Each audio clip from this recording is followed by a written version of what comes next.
Nós vamos começar mais um programa da série Alexandre Santos Convida, aqui no canal Arte Agora, e dessa vez nós vamos conversar com o engenheiro, o acadêmico Antônio Feijó, que é uma das maiores autoridades no Brasil na questão energética.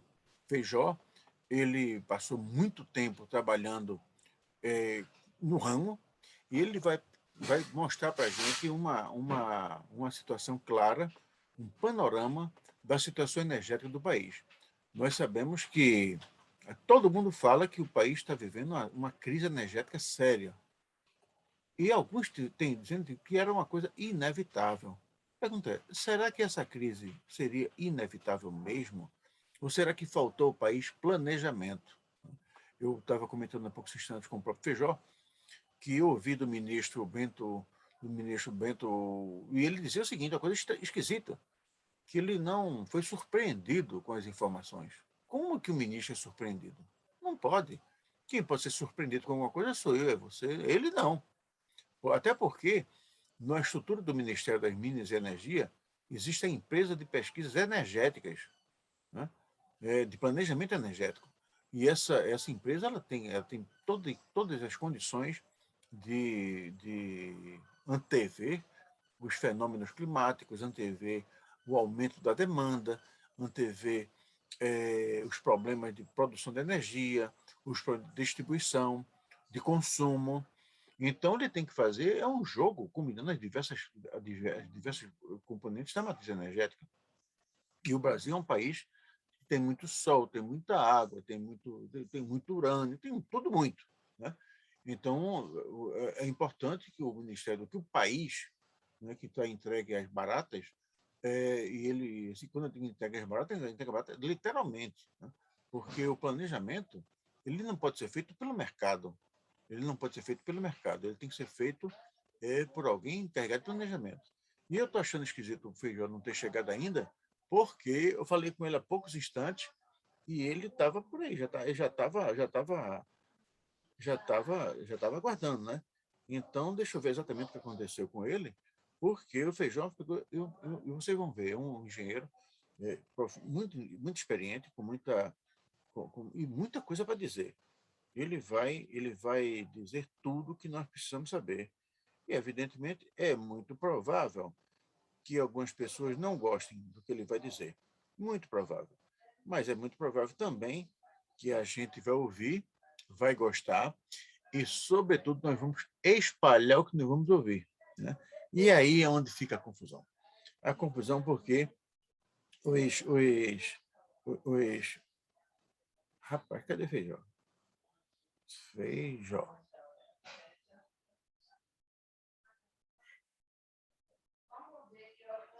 Não sei onde é que anda Feijó.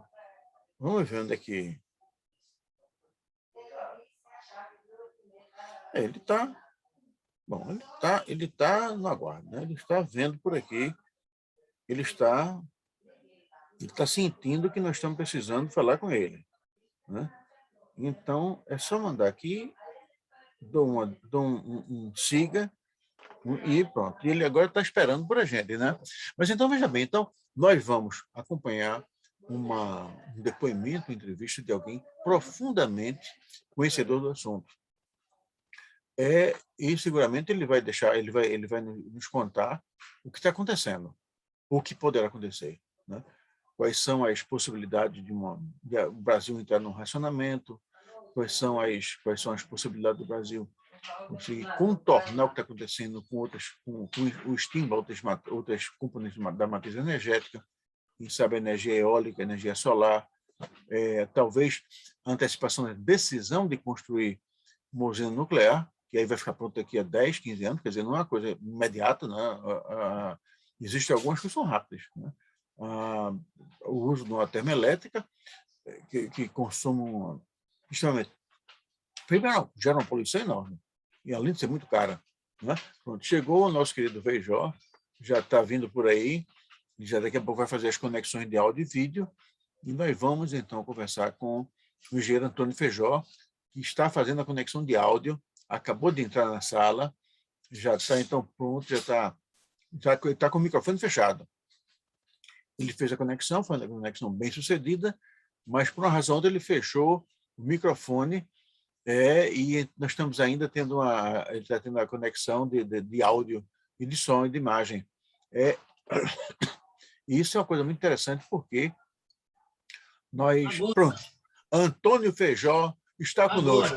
agora, Tudo bom, Feijó? Agora você está aqui conosco, já pode contar tudo. Feijó, eu estava contando aqui para o pessoal que nos acompanha, que a conversa com quem... Tem um ditado que se usa muito aí, né? Conhecereis a verdade e a verdade vos libertará. Estão dizendo isso muito por aí. E é exatamente isso que vai acontecer hoje. Nós vamos saber a verdade desse processo da energia no Brasil. E eu não sei como é que vai ser esse negócio, se vos libertar. Eu sei que muita gente fica com raiva da falta de planejamento energético que esse governo vem fazendo. Feijó, antes de a gente conversar isso, Feijó, eu queria que a gente, para começar, você dissesse a gente quem é José Antônio Feijó. bom, eu sou um engenheiro já bastante rodado, porque, primeiro, eu tenho quase 60 anos de formado, né? Eu me formei em 63 e todo esse tempo eu tenho trabalhado ligado à energia aqui no Nordeste e, por que não dizer, para o Brasil inteiro. Bom, estive sempre ligado à questão de energia elétrica. Desde a escola de engenharia, quando entrei, optei por isso e fui fazendo estágio, e fui estudando, e fui trabalhando tanto na indústria quanto na empresa de distribuição. Fui diretor da CELP durante um certo tempo, depois trabalhando na CHESF, trabalhei muitos anos, e quando me aposentei, prossegui ligado ao setor, acompanhando tudo, fiz parte de uma ONG muito importante, que ainda hoje está atuando bastante, que é o Instituto Ilumina, sediado no Rio, fui diretor do Ilumina bastante tempo, escrevi muito sobre o setor elétrico, inclusive pelo menos 2 livros importantes, um sobre a CHESF, que conta a minha trajetória dentro da CHESF, e, consequentemente, não é uma história da CHESF, mas é parte da história da CHESF que eu vivi. E depois, agora, em 2016, eu lancei um livro em que eu falo sobre o setor elétrico brasileiro nos últimos anos, e particularmente detalhando a sucessão de erros, em que eu digo o período 1995-2015, ele constitui-se naquilo que eu chamei de 20 anos de erros, e que agora já são 25, porque de 2015 para cá continuaram os erros todos, e o Brasil, no meu entender, caiu numa armadilha que está cada vez mais difícil de sair. Ô, Feijó, a gente começa a ouvir esse discurso mais recente, né? Então, quando houve a mudança do governo em 2016, uma das tônicas, um dos chavões, uma das coisas assim mais importantes que foram faladas, era que se deveria ampliar cada vez mais a presença do mercado como elemento de planificação. Até porque, no entender de forças que estiveram à frente daquele movimento, o planejamento é coisa de comunista. E eu, pessoalmente, eu entendo que planejamento é planejamento. Não tem planejamento, não tem ideologia. Planejamento é você saber para onde quer ir e o que fazer. Mas o fato é que, de lá para cá, nós observamos, primeiro, o desmantelamento das preocupações com o planejamento. Depois, uma preocupação maior, que foi com a privatização. Então, de lá para cá, nós temos, de um lado, vamos dizer assim, o escanteamento das preocupações com o planejamento, e de outro, uma outra preocupação, que é a redução da presença do Estado na economia, inclusive no setor elétrico. E eu queria que você comentasse para a gente esses 2 aspectos. Primeiro, a questão do planejamento, depois a questão da privatização. E você vê, por exemplo, que agora, em meio a esse problema todo da falta de energia, inclusive a questão hídrica, que é muito séria, se fala muito já se aprovou a lei que autoriza a privatização da Eletrobras. E eu queria que você, então, falasse sobre esses dois aspectos. Pois não. Olha, é exatamente esse problema. O mercado. O grande erro, e eu digo, a grande armadilha que nós caímos foi justamente em 1995, quando no governo Fernando Henrique houve a grande transformação do modelo institucional do setor elétrico brasileiro, que antes tinha essa característica que a gente chama modelo de serviço público, em que isto não significa que é só coisa estatal, não. É o serviço público, é a natureza do serviço de interesse público, a prestação do serviço de energia elétrica, que constitucionalmente é prerrogativa única da União. Quer dizer, nem os estados federativos podem fazer isoladamente a prestação do serviço de energia elétrica, que é constitucionalmente, não da Constituição de 88, já era antes das constituições anteriores, prerrogativa da União, que poderá fazê-lo diretamente, isto está explícito, ou mediante concessão a terceiro. Ou seja, qualquer terceiro pode prestar o serviço de energia elétrica, mas sabendo que ele está fazendo um serviço em nome da União, mediante uma concessão. Eu entendo que isto seria até o bastante para caracterizar que o serviço de energia elétrica jamais poderia ser entendido como uma mercadoria. Por quê? Por causa dessa característica de importância que ele tem para a vida da sociedade, sob todos os aspectos. Bom, mas, seguindo aquela trajetória que foi aplicada na Inglaterra pela dona Margaret Thatcher, de não só privatizar, mas, sobretudo, caracterizar como mercadoria um serviço de utilidade pública, o Brasil já atrasado, porque isso ela fez lá nos anos 70, 80. O Brasil aqui entrou já nos anos 90, quando isso já estava ficando demodé, e Fernando Henrique fez. E foi um erro muito grande e que vem se desdobrando até agora. É isso que eu digo que nós estamos numa armadilha, porque o Brasil transformou a energia elétrica de um serviço de natureza pública para uma mercadoria e deu errado sob todos os aspectos no governo Fernando Henrique, e quando a gente deveria ter consertado, não consertou até hoje.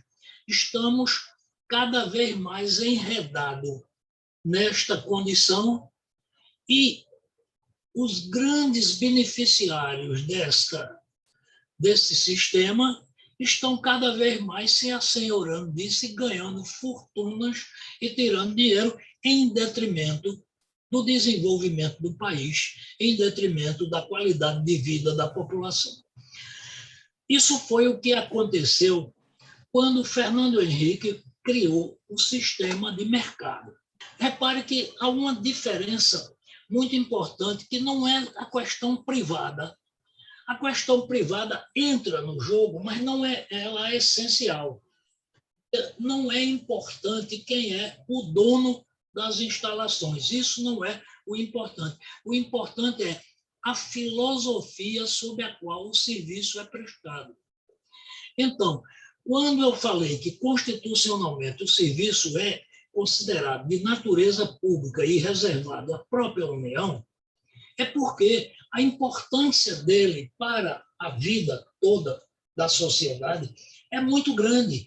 Ele tem uma característica muito forte de monopólio natural, praticamente, certo? E isto caracteriza uma condição de que, por mais que você queira aplicar a condição de mercado com a filosofia da competitividade, ela não aparece, que é o que acontece.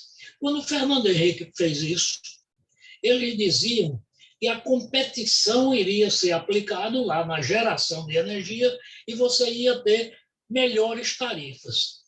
Deu tudo errado. As tarifas começaram, com a iniciativa privada, a subir, subir, subir. Por quê? Porque a característica do serviço está aberta em mercado. Ela poderia ser privada, mas com a filosofia de que o interesse público é quem baliza, através de um sistema... Feijó, deixa eu completar essa frase. Através de um sistema que caracteriza-se pela forma como é composta as tarifas ao público, em que o concessionário, mesmo sendo privado, ele tem direito a cobrir todos os seus custos e ter a justa remuneração do capital. E isto controlado pelo poder público. Esta é a filosofia do serviço público. Agora, se você diz não tem controle, é o mercado que vai fazer, pronto. O que é que aconteceu? Duas coisas. As tarifas começaram a subir e os investimentos não apareceram. Mas diga aí. É justamente isso, Feijó. Veja bem, nós tínhamos um modelo, isso inclusive no tempo do senhor Fernando Henrique, né? Existe um modelo em que a presença do Estado era muito forte. Então, a simples decisão de reduzir a presença do Estado revela a força do mercado.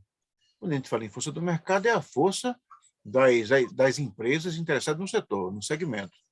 Então, se ela tem força suficiente para reduzir o poder a presença do Estado, ela tem força também suficiente para conter o Estado em determinados limites. Então, eu na minha cabeça, eu acho que é um contrassenso imaginar que se vai tomar posições que enfraquecem o Estado, que vai redundar em benefício para o consumidor. Eu não vejo como acontecer isso. Agora, um dos argumentos que foi usado para a privatização, para a aprovação da lei que permite a privatização da Eletrobras, é que vai reduzir as tarifas de energia. Eu não vejo como. Não pode ser até que eu esteja enganado, eu rezo para estar enganado. Mas eu acho que se o poder, se a iniciativa privada teve força para reduzir o poder do Estado, ela também tem força para não se deixar ser contido por ele. Eu não sei se eu estou enganado nessa minha observação. Olha, é interessante nessa linha a gente voltar mais ainda no passado. O setor elétrico brasileiro ele nasceu todo privado. Não era estatal, o Estado não entrou nunca. Por mais de 50 anos, desde a virada do século XIX, quando começou o setor elétrico brasileiro, era tudo privado. Tudo privado. Nenhuma ação estatal. Entretanto, ao longo do tempo, ficou caracterizado que isto não era satisfatório. Por quê? Primeiro, a iniciativa privada cobrava muito caro e não investia no interesse público. Investia para tirar o seu lucro, o que é justo. Não vou questionar que a iniciativa privada vai investir para não tirar lucro. Ela tem que tirar o lucro, senão ela não investe. Agora, o Estado se viu na iminência de interferir. Por quê? Se o Estado não entrasse, nem obtinha tarifas razoáveis, a energia em quantidade e qualidade necessária promoveu o desenvolvimento do país. E mais, esta figura foi caracterizada universalmente. Todos os países começaram o próprio Estado a investir, a desenvolver, junto com a iniciativa privada, por exemplo, como foi o caso. Então, o Brasil entrou na energia do Estado, não foi porque quisesse tomar o lugar da iniciativa privada. Por exemplo, quando a Chesf foi construída aqui, a Chesf fornecia energia para as empresas privadas distribuírem. Era a Pernambuco Tramas, aqui em Recife, uma empresa de capital americano que distribuía energia aqui em Pernambuco e nos outros estados também comprando a energia da Chesf. Por que foi preciso fazer a Chesf? Porque a Pernambuco também não fazia o investimento necessário para prover Pernambuco e o Nordeste da energia que era preciso para promover o desenvolvimento do nosso estado, da nossa região. Então, essa história foi realizada no Brasil inteiro e chegou, então, o momento em que o Estado acabou tornando-se preponderante, mas nunca houve no Brasil, nunca houve monopólio institucional legal. Sempre teve, nós temos empresas privadas que operaram no Brasil a vida toda, desde mais de 100 anos, e que continuam hoje a operar.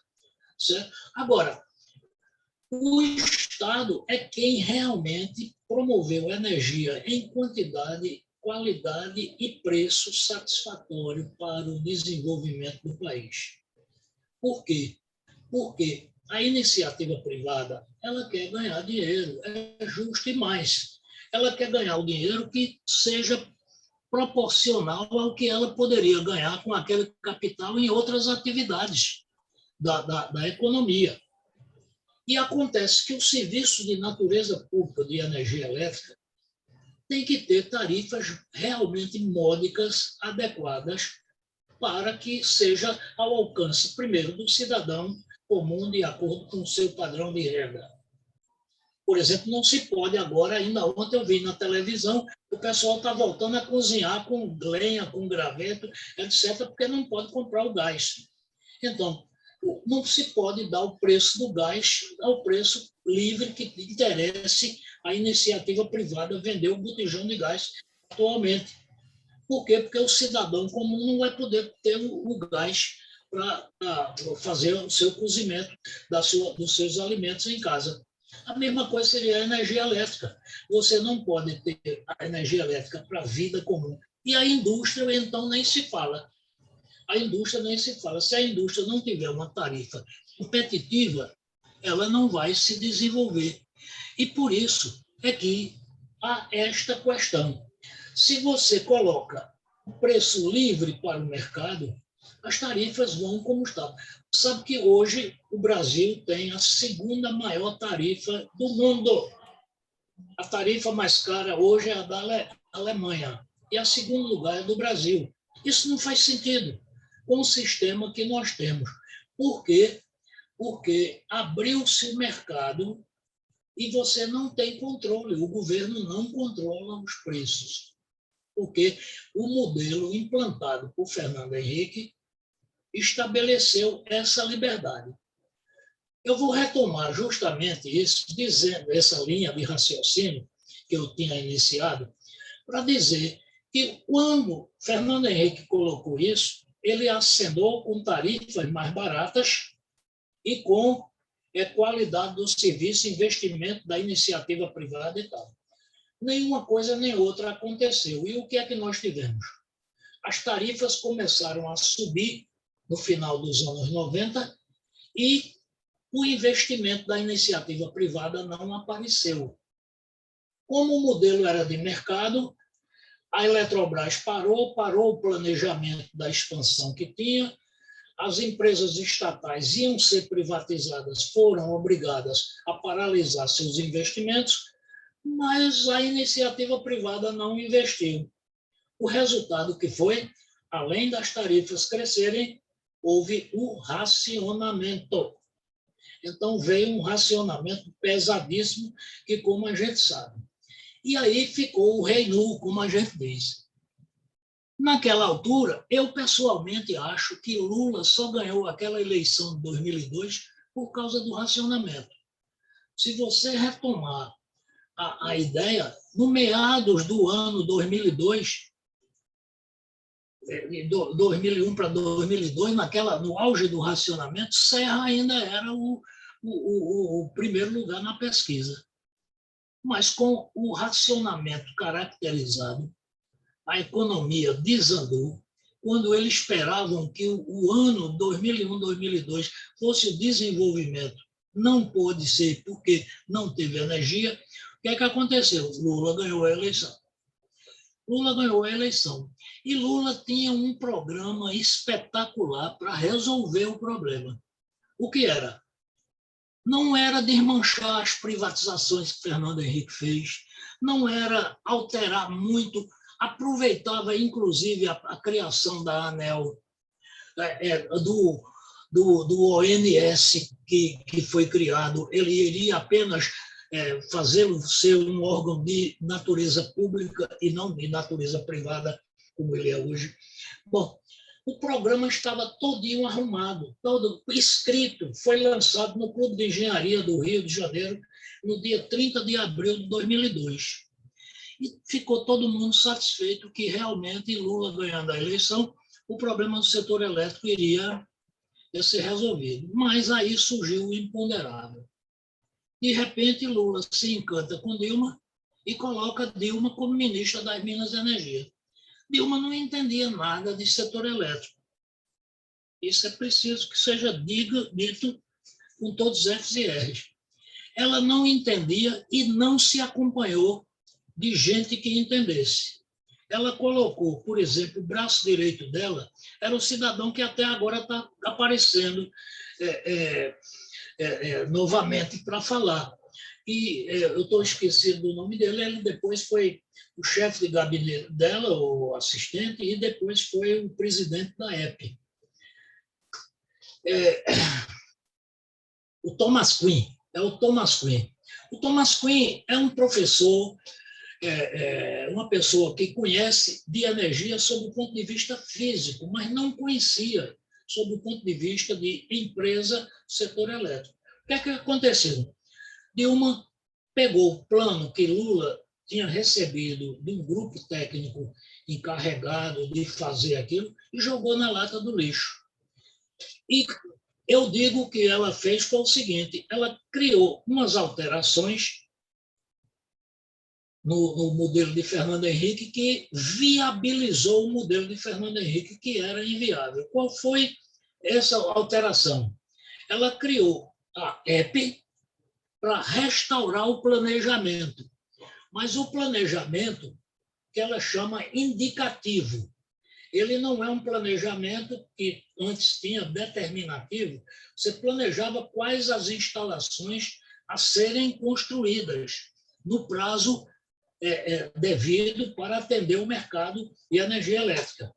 Ela criou um planejamento para viabilizar os leilões e criou os leilões para a iniciativa privada. Ela, como ministra, e Lula aceitou, dizem que, sobretudo, com o apoio da época decisivo do Palocci, que era o homem forte nessa questão, certo? Como ministro da Economia, né? Você lembra? E não poderia mudar aquela história do mercado. Tinha que manter a situação. E o resultado é que as tarifas continuaram a subir. Os leilões viabilizaram os investimentos, inclusive com a participação do Estado, que foi quando a Eletrobras e a Chesf e suas subsidiárias entraram para produzir energia com grandes investimentos associados minoritariamente. Lembra disso? 49%. O resultado disso é que o setor elétrico continuou errado na mão da iniciativa privada e com o Estado coadjuvante. Daí, o que é que aconteceu? As tarifas continuaram a crescer. Dificuldades aconteceram ao longo dos anos e foram sendo superadas, mas as tarifas crescendo, porque não dá. Até que chegou o 2012, né? Chegou o 2012, quando já era impossível manter aquelas tarifas e Dilma fez aquela medida provisória, né? Que foi um desastre porque era tudo errado. ela caiu no conto do Paulo Scaff, que era o presidente da Fiesp, ainda hoje é, se eu não me engano. Ele defendeu a tese de que as tarifas eram altas porque as usinas públicas da Eletrobras, suas subsidiárias, vendiam a energia por um preço alto quando já estavam amortizadas. Nenhuma coisa nem outra era verdade. Nem elas estavam totalmente amortizadas e nem elas vendiam por preço alto. Elas estavam dentro do mercado, porque era obrigada a estar. Mas o que embalizava o preço era os leilões, era o modelo implantado por Fernando Henrique e que Lula manteve com Dilma. Este foi o grande erro. Por quê? Porque se tivesse consertado lá em 2003, quando Lula assumiu, era facílimo. O projeto estava feito, não era, por assim dizer, traumático, porque não ia criar nenhuma dificuldade para o sistema, ao contrário, era fácil. Mas ele perpetuou o erro. Você sabe que tem os comercializadores de energia. O que é comercializador? Hoje em dia é uma categoria muito forte. É um conjunto de empresas que o camarada não produz, não consome, não transmite, não faz nada. Ele simplesmente negocia com a energia. Compra de usina e vende para outra. Ele não vai comprar e vender para perder dinheiro, né? O resultado é que esse pessoal, esses comercializadores, são atravessadores dentro do... Agora estão criando até modelos de... que existe muito na economia, né? Derivativos e tal, papéis. Quer dizer, você tem um bocado de gente no meio do caminho da cadeia de produção só ganhando dinheiro. E alguém vai pagar por isso. Alguém vai pagar, porque esses comercializadores, que são fortes, hoje em dia, cada vez mais, inclusive bancos, quase todo banco hoje em dia tem sua comercializadora. Esse pessoal não está aí para fazer graça para ninguém. Não contribui com nada. Ele não precisa existir. Há casos gritantes de receita desse grupo, mas está aí, continua, porque foi criação de Fernando Henrique e está mantido até hoje. Certo? Então, o setor elétrico vem lutando nesta situação, cada vez com tarifas mais altas, e os investimentos são feitos por quê? Porque é um grande negócio. Agora, que investimentos? São os investimentos mais adequados, mais corretos? Nem sempre. Há uma grande produção hoje na área das energias ditas renováveis, particularmente a eólica. A solar está apenas começando, não chega a 1% ainda do sistema, mas a eólica já está muito beirando aí perto de 15% e 20%, já é o peso. Se não fosse a eólica, hoje já estava em racionamento, e particularmente aqui no Nordeste. Bom, então, esses investimentos estão sendo feitos por quê? Porque a iniciativa privada quer que faça, porque é um grande negócio. É um grande negócio.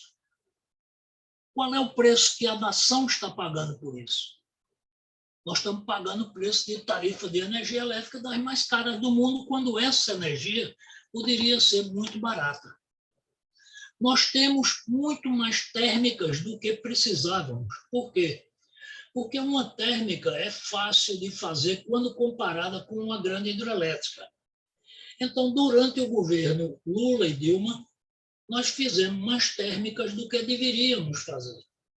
Por quê? Porque foi preciso fazer, senão iria talvez ter dificuldades de eventuais racionamentos. Então, fizemos mais térmicas do que... Agora, as térmicas entram com preços muito altos, porque, além de poluidoras, elas queimam o óleo, diesel, o combustível, o gás, o carvão, está tudo aí. Então, essas térmicas que foram feitas vêm a encarecer o preço da energia vendida.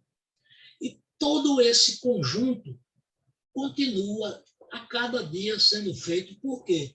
Porque o poder público abdicou de comandar o sistema. O poder público faz esse projeto, esse planejamento da EPD para fazer os leilões. E a iniciativa privada vai colocando tudo isso. É o melhor? É o mais correto? É o adequado? Não, não é. Parte você pode defender. Por exemplo, eu não sou contra a eólica. Ninguém é contra a eólica. A solar também não é, mas contra a térmica eu sou. Nós temos bastante térmica já, mas, no entanto, estamos na iminência de fazer mais térmicas. A rigor, a coisa de 1 ano ou 2, entrou em operação uma térmica enorme em Sergipe. Essa térmica em Sergipe, a rigor, está funcionando hoje, está contribuindo para que não esteja havendo já um racionamento. Ela está fazendo, mas ela é uma energia cara. É uma energia cara e poluente, e que não era a energia que interessava. Cadê o programa? O Brasil abdicou de programa hidrelétrico. Por quê? Por causa de um equívoco de grupos ambientalistas. Eu não critico os ambientalistas, eu acho que a gente deveria conversar com os ambientalistas e fazer eles entenderem qual é a realidade das coisas. Mas os ambientalistas acabaram criando condições para você ter a reportagem que saiu ontem na Band, ou foi ontem, sobre Belo Monte. Né? Nós fizemos a usina de Belo Monte, uma usina a fio d'água, quando poderíamos ter um reservatório ali para regularizar o rio Xingu e ter uma água capaz de produzir uma energia mais frequente o ano todo. Agora não, neste momento nós estamos lá, a usina tem 18 turbinas, só está funcionando uma, porque só tem água para uma turbina. Quer dizer, é uma coisa fora de propósito. 17 turbinas paradas, a Band passou ontem isso, ontem na televisão, e está circulando aí na internet essa matéria. Tecnicamente, você pode até defender uma usina desse tipo, mas não no Brasil. Na Suíça, talvez pudesse ser, porque ela não tem terra para você inundar, mas a gente tem terra bastante para fazer uma inundação de um reservatório, e aquilo não criaria nenhum problema para o Brasil. Mas foi impedido e fizemos uma usina a fio d'água que está sujeito agora a essa condição. Então, são esses tipos de erros que estão sucessivamente sendo aplicados no setor elétrico brasileiro e nos pegando desprevenido. Chegamos ao momento. Nós não tivemos um racionamento o ano passado porque a economia caiu. Se a economia tivesse prosseguido no crescimento que vinha nos anos anteriores, no desenvolvimento do país, mas a partir de 2014, 15, 16, a economia foi caindo, não cresceu o consumo mais praticamente nenhum. E o que é que nós tivemos? Nós não tivemos racionamento por causa dessa queda de economia. E agora, este ano, nós estamos finalmente na iminência, porque só um milagre vai salvar o racionamento agora, daqui para o fim do ano. Hoje, a situação é muito crítica, muito crítica, muito crítica. Agora, está no fio da navalha, como a gente diz, no fio da navalha. A partir de novembro, deverá haver o novo regime hidrológico que anualmente acontece. Os sistemas, de um modo geral, dos nossos rios, os rios brasileiros, em grande parcela, principalmente Sudeste, Centro-Oeste, Norte, etc., eles têm um período hidrológico em que, entre maio e outubro, são baixas vazões. o rio quase fica com muito pouca água, porque os períodos chuvosos já acabou. Quando chega depois de outubro, novembro, os rios brasileiros começam a pegar água, porque vão os períodos de chuva nas bacias vão acontecendo, vai aumentando a quantidade de água nas vazões dos rios e os rios pegam novas águas. Aqueles que têm reservatórios vão segurando água, acumulando para gastar no outro período, como Sobradinho, né? Mas existem outras usinas que não têm reservatório, como nós acabamos de ver, aí as usinas mais recentes, como Giral, Santo Antônio, Belo Monte, etc. E essas usinas vão pegar mais água e vão aliviar. Se realmente acontecer um regime hidrológico a partir de novembro bom, nós poderemos ter o período que virá para o ano que vem aliviado. Mas a natureza é muito caprichosa. A natureza é muito caprichosa e a gente não pode garantir de antemão que vai ser bom ou ruim o período hidrológico que vai começar lá por novembro. Se ele não for bom, vai ser uma situação pior, talvez pior do que aquela de 2001, se não igual. Ou seja, um racionamento pesado de energia elétrica, porque nós estamos desprevenidos.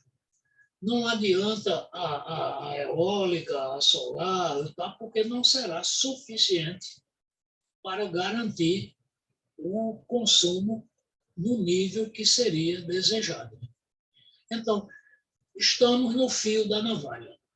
Estamos no fio da navalha, esperando o que é que vai acontecer com o nível de hidrologia do período dito, né, favorável, que começará em novembro. Daí para frente é tudo, como é que se diz, incerteza. Ninguém poderá avisar. Temos a ideia de que, geralmente, após um período ruim, como estamos vivendo, é pouco provável que venha um período muito favorável. Mas isso não é matemática. Isso não é matemática. Já aconteceu coisas surpreendentes, porque a natureza nos prega peças. De modo que o setor elétrico brasileiro hoje está colocado nesta situação. Tarifas cada vez mais altas. Risco permanente de racionamento sempre, porque estamos sempre sujeitos a esse regime hidrológico, tendo em vista que não temos uma garantia que não seja reservatórios, e os reservatórios não são suficientes mais. Terceiro, a qualidade do serviço prestado ela é menor do que seria desejável. Então, já falamos, tarifa alta, falta de segurança com risco de racionamento, qualidade do serviço ruim, a precarização das condições de trabalho do setor dos eletricitários de um modo geral, com muita terceirização, eliminação de competências mesmo, seja porque muita gente experiente aposentou, etc., e não entrou quantidade suficiente de novos, mas sim como terceirizados, muitos com salários menos convidativos, etc. E, finalmente, a contrapartida, que é o seguinte: enormes ganhos para as empresas privadas que atuam no setor, com o detalhe de que os grandes lucros são canalizados para distribuição de dividendos. Hoje em dia, nós estamos com muitas empresas de energia elétrica brasileira na mão de fundos de investimentos, inclusive fundos de pensão do Canadá e dos Estados Unidos, porque é um grande negócio, eles tiram fortunas de lucro, rentabilidades de 30%, 40%. No Brasil, só quem ganha para o setor elétrico em rentabilidade das empresas do setor elétrico é banco, é o sistema financeiro. Em segundo lugar, é o sistema de energia elétrica, e por isso está atraindo grande quantidade de fundos de investimentos, inclusive fundos de pensão americanos e canadenses, etc., justamente para se apossarem desses ganhos extraordinários. E aqui eles contratam, né, terceirização. Você viu o negócio do Amapá, era um desses casos, né? Uma empresa que não era empresa de energia elétrica, que era a dona lá da empresa do Amapá, e que tinha lá uns terceirizados lá contratados para fazer a operação do serviço e tal. O setor elétrico brasileiro está hoje entregue, né, na mão do capital. Para quê? Para levar lucro sem que haja o componente essencial que constitucionalmente é registrado de atender o interesse público. Só para concluir, eu diria o seguinte: você tem nos outros países, os países não abrem mão de ter um comando, principalmente os países que têm comando, que têm boa condição de produção de energia hidrelétrica, que é uma dádiva. Esses países têm o controle estatal dessa energia.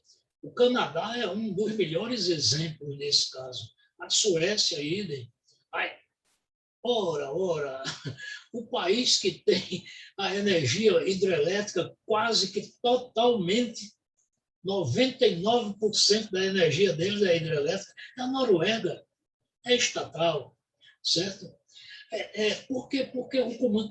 Nos Estados Unidos, as grandes hidrelétricas, e não são poucas, elas pertencem, sabe quem? Não é nem empresa, ao Corps of Engineers do Exército Americano.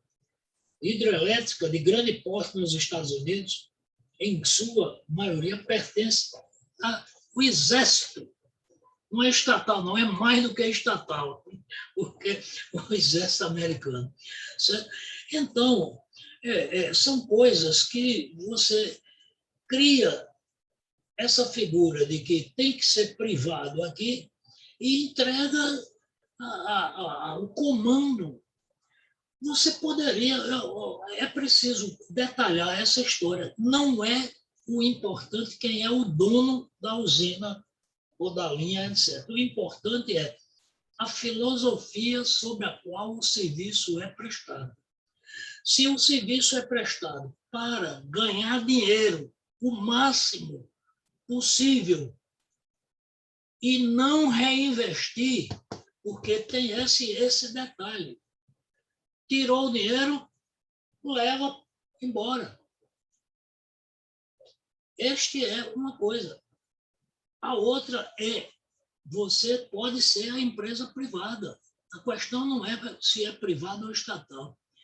O privado, mas ele vai operar segundo o interesse público.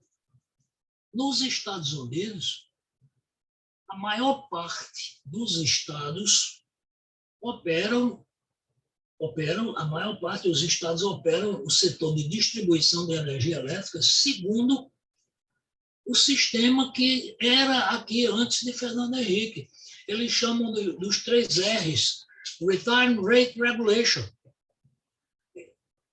O controle estatal regula a empresa privada pela taxa de retorno do capital, que é exatamente aquilo que a gente tinha aqui, que eu falei antes. Você tem o concessionário com o direito de explorar o serviço, mas ele tem direito a uma tarifa que cobre o custo dele mais uma taxa de remuneração justa do capital. Pronto. Não, ele não vai ganhar o dinheiro que ele quiser, aumentando a tarifa e precarizando o serviço dos seus empregados. Porque hoje em dia a questão aqui é essa. Mas ele procura gastar o menos possível, né, e aumentar o máximo a tarifa possível. Pronto, esse gap aqui é dele. Não é isso. Esse gap aqui é controlado, é o Retirement Rate Regulation. É a tarifa, o rate, né, regulada pelo governo no limite justo. No limite justo. A maior parte da energia nos Estados Unidos, e são justamente os estados que operam assim, que têm as melhores tarifas. A Califórnia não opera assim. O resultado, eles tiveram racionamento recentemente lá, porque eles têm um sistema parecido com esse do Brasil. Ok? Então, em resumo, nós estamos no fio da navalha. E vamos ficar assim permanentemente enquanto o governo um dia não corrigir essa questão. E a correção é, no meu entender, cada vez mais difícil, porque cada vez mais está complexo o problema. Se era fácil resolver em 2002, 2003, hoje não é mais. Eu, a rigor, acredito que nós vamos entrar numa crise muito grande. Quando a crise estiver muito grande, aí vai se resolver, porque diante de uma realidade dessa, todo mundo vai achar que tem que resolver. As próprias empresas vão ter dificuldades de continuar na maneira, e o país vai pagar um preço muito alto por isso.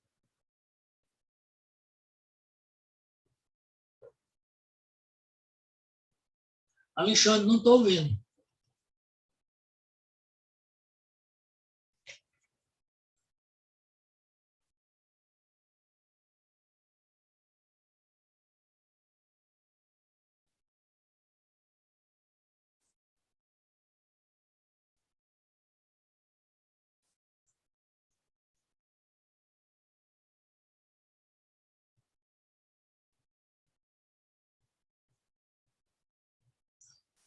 Não estou ouvindo, Alexandre. Onde é que eu mudo?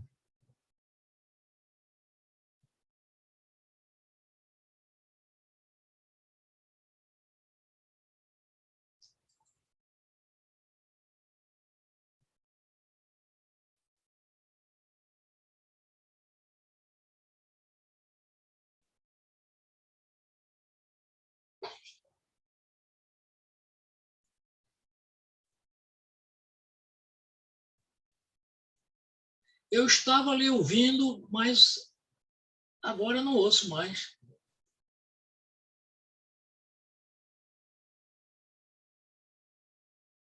Não está me ouvindo. Agora. Agora estou. Está me ouvindo agora, né? Mas, Feijó, então, como eu estava dizendo antes,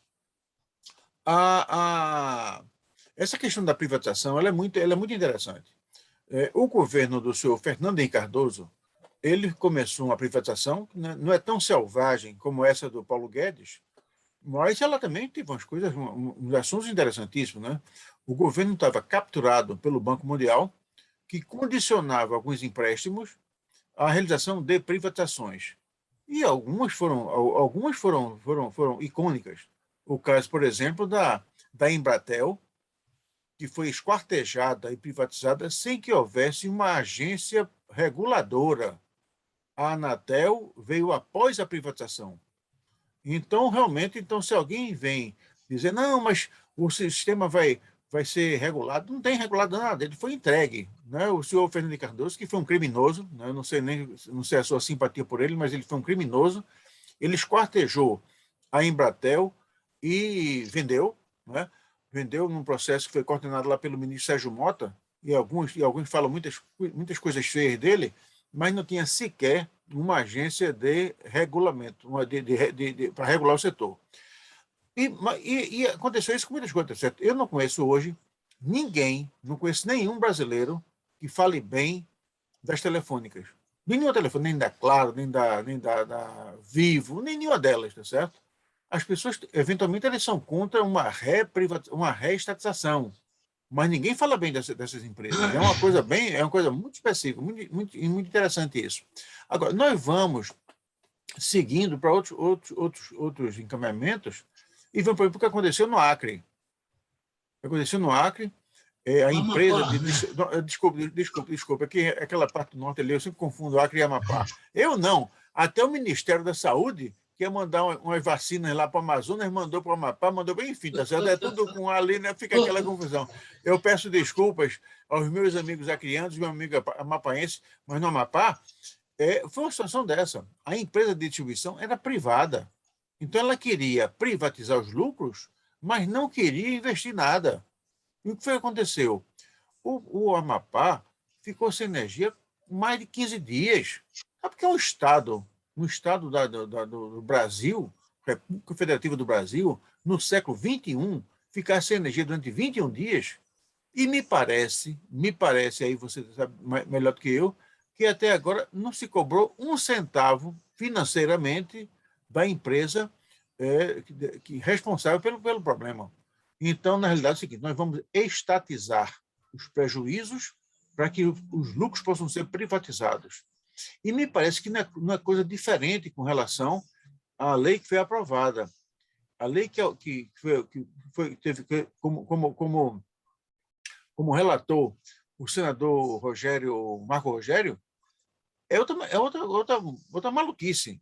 Ele ouviu o que não devia ouvir, introduziu lá os jabutis e as jabuticabas que não poderiam introduzir, e me parece que nós estamos diante de uma situação calamitosa, porque o Brasil sem está dúvida. diante, né? Está sem haver a menor perspectiva de retomada de um planejamento energético.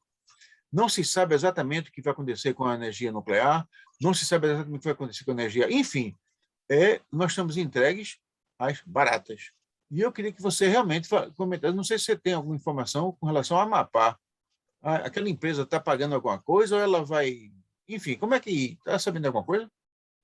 Não, olha, eu não tenho detalhes posteriores àquilo. Aquilo vem seguindo, eu acredito, desconfio até que vem seguindo o resultado. A norma, ela tinha lá a concessão, então vai seguir do mesmo jeito. Ou seja, colocaram mais um transformador novo e tal. Um dia desse eu soube, mas mais para frente pode acontecer de novo tudo o que está acontecendo lá, ou tudo que aconteceu, e poderá se repetir, e não é novidade, porque o objetivo é sempre esse.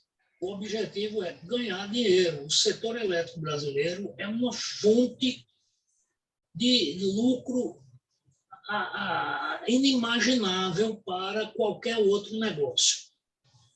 Os negócios, porque você observa, o camarada tem um supermercado, veja o trabalho que dá um camarada para manter um supermercado ali, aquela estrutura, para ele comprar, vender, faturar.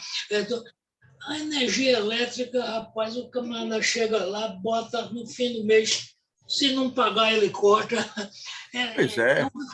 É uma facilidade, não precisa fazer propaganda, não precisa fazer divulgação.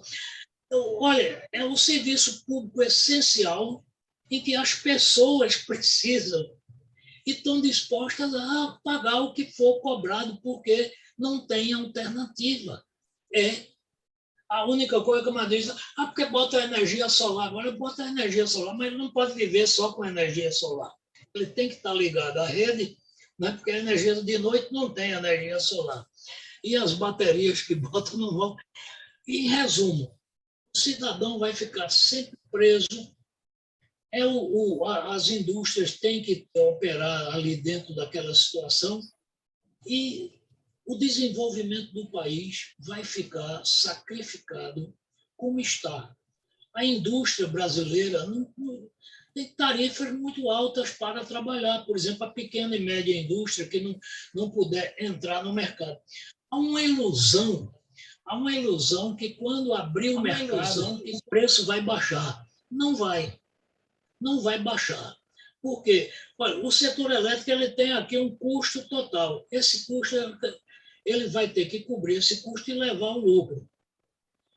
Não tenha dúvida que não vai baixar o preço, não. Eles vão cobrir o custo e pegar essa sobra, essa margem de dinheiro que tem, eles vão ter.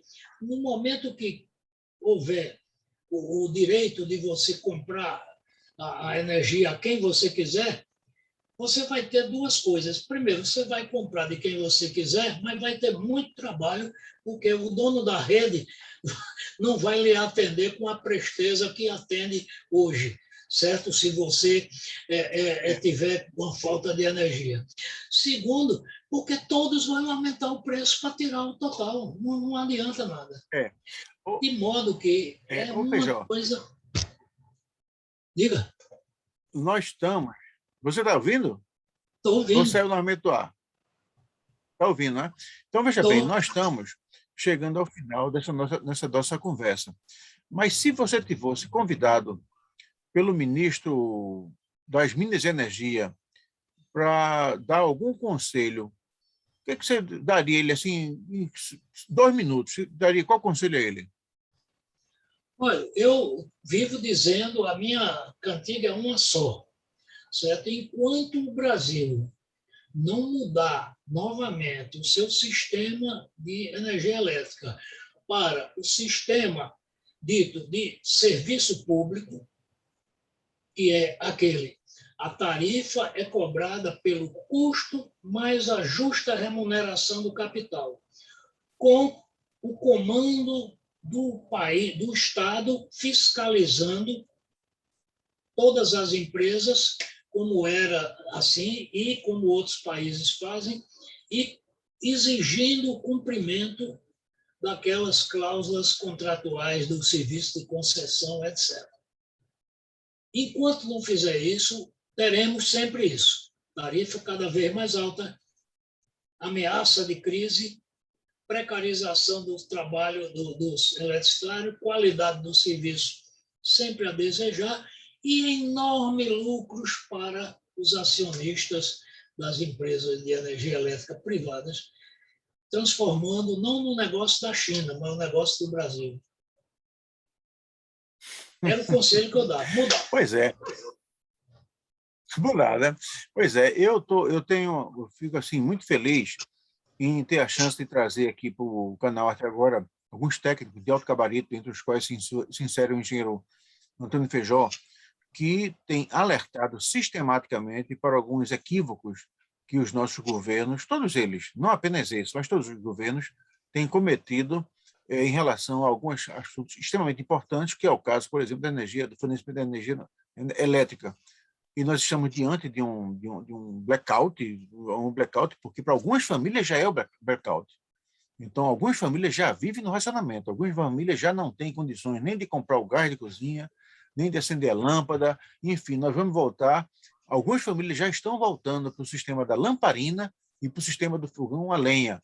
Então, é importante que o brasileiro, de modo geral, ele se conscientize da necessidade de cobrar do governo modificações, mudanças sérias, porque não vai ser colocar o sistema elétrico brasileiro nas mãos de empresas privadas que vai resolver o problema. Ninguém está contra a participação da indústria de setor privado no segmento. Mas, como disse o engenheiro Antônio Feijó, nós precisamos fazer com que o Estado seja mais presente para estabelecer metas, estabelecer parâmetros e estabelecer outras coisas, inclusive, talvez a questão do próprio preço. Nós não podemos deixar que um segmento tão importante como é a energia, em todos os segmentos, fique ao sabor do lucro de algumas empresas que nem sempre têm o bem-estar da sociedade e do próprio Brasil como meta. Nós estamos chegando ao final do programa. Eu queria, antes de passar para o Feijó para as suas considerações finais, eu queria pedir a você que ainda não é inscrito no canal até agora, que se inscreva. Existe lá uma tecla, inscreva-se, você tecla aperta aquela tecla, um aperto digital naturalmente, e nós mandamos à sociedade, ao mundo, à humanidade, a mensagem de que através da arte, da cultura, da ciência, da tecnologia, a gente pode construir um mundo melhor para todos. O mundo tem que ser bom para todos. O mundo que é bom só para alguns não é uma coisa que vale a pena. Feijó, com as palavras para as suas despedidas, Feijó. Um abraço para você, um beijo para todo mundo e vamos ouvir o Feijó, que vai agora se despedir da gente. Ok, Alexandre, eu quero agradecer a você essa oportunidade de falar para os seus ouvintes e ao seu público e dizer que foi uma grande satisfação para mim, certo? Eu estou à disposição e espero que, quem sabe, né, o juízo bata aí na cabeça das autoridades brasileiras e acabe, num certo prazo, recolocando as coisas no seu devido lugar. Muito obrigado, boa tarde e boa noite já, eu acho que está às 6 horas, e até uma próxima.